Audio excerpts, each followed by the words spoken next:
Welcome to the Carson-Newman University Faculty Orientation and Training Series. This video is part 2 of 5 videos about building and using assessments in Advanced 360. Part 2, Assessing with Discussions. The discussion tool may be used in a variety of ways in an online course. Icebreakers, peer reviews, reflection statements are all ways of helping the student take a collaborative and active role in their own learning. They can be used as an assessment of the student's understanding of specific topics. Before posting, you'll want to organize your questions into categories, also known as forums. When a forum is opened by selecting its title, posts are placed inside. If forums are not created, unfiled posts are created here. It can get unruly if the post title is not absolutely clear to the student whether it's an assigned discussion, which goes with the lesson, or a discussion of a more general nature. Those instructors not using discussions as a form of content delivery, review, or assessment should consider setting up at least 3 forums to help the students. Make one forum specifically designated for technology-related questions. Usually that one student who is a little more technology literate than the rest will answer most of the questions. And if you ask him or her, they will monitor the forum. Create the second discussion forum for assignment or homework questions.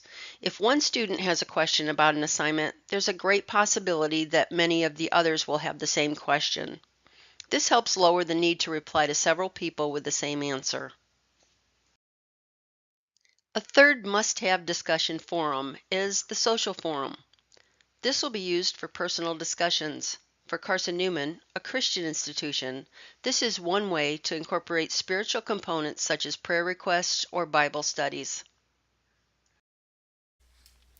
Adding a new discussion forum. Within the course, select the Discussion Course tool located on the left navigation panel. On the forum title bar, select the Add New green button. Fill in the title of the forum.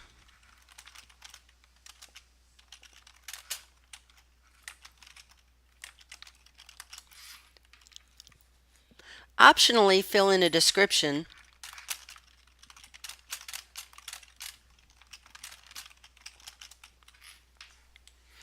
Optionally, fill in the sort order field. And if you want the students to see this forum right away, select Publish. If not, save it as a draft, and then select Save. To add a post, scroll down to the Post section and select the Add New Post button. Select which forum you would like this post to be filed in. If you don't select one, it'll just be randomly placed at the bottom of all forums. Enter a title for this particular post, and in the HTML editor box, compose your post of questions and instructions. If you have an attachment for the student to read, listen to, or view, select the Choose File button.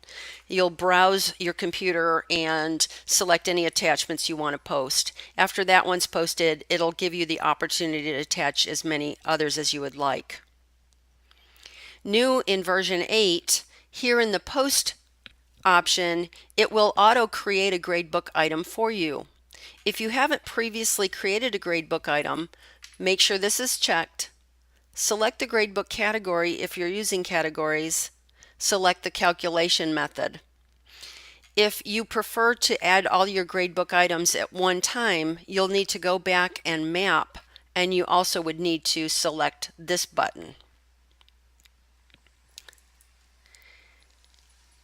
You need to put in the possible gradebook points. Optionally put in a category. And the tag or keywords are optional, but they help the student search for the post if they can't remember what it's called. Oops.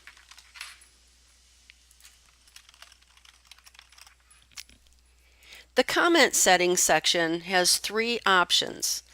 On means all students will see all comments all of the time. Off means the students will not see any comments after they've been posted. That's used more like a journaling between the student and the instructor. And after commenting allows the student to only see other students' comments after they've posted their own to an original post. Start and end dates are also optional.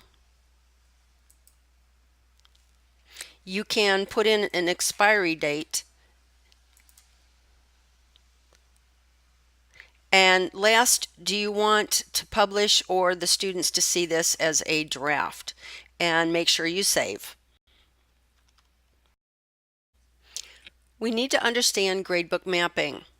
Before grading, let's verify in the gradebook that the course designer has mapped the discussion post with the gradebook item. Let's look at Virginia Island Culture here, discussion. I'm going to go ahead and edit.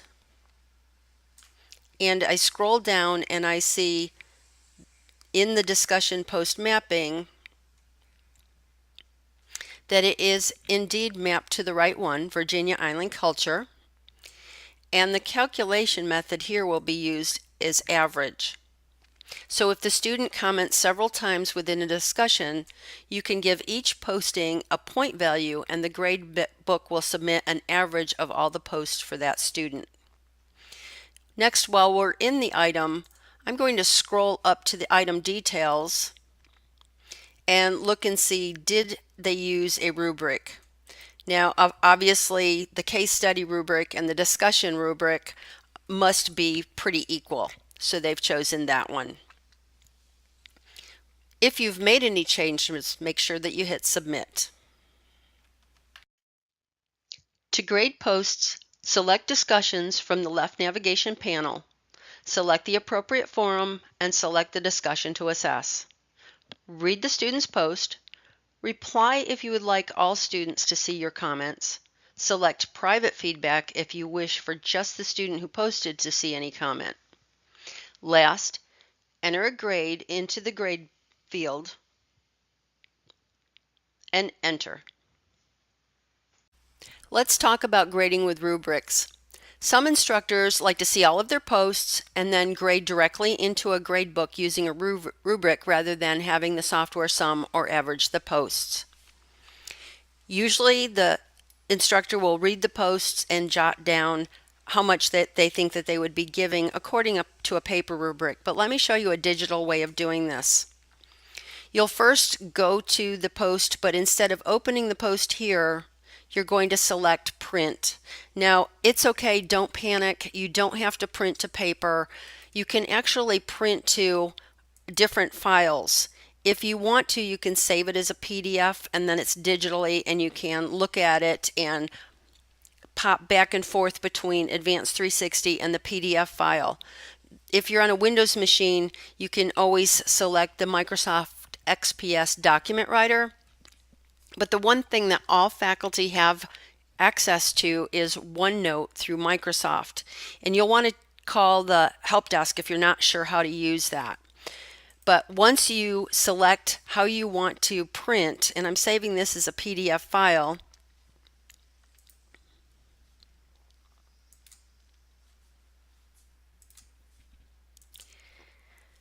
I can go back and I can open the file up, and I'm going to do that on my other screen, so give me just a second here.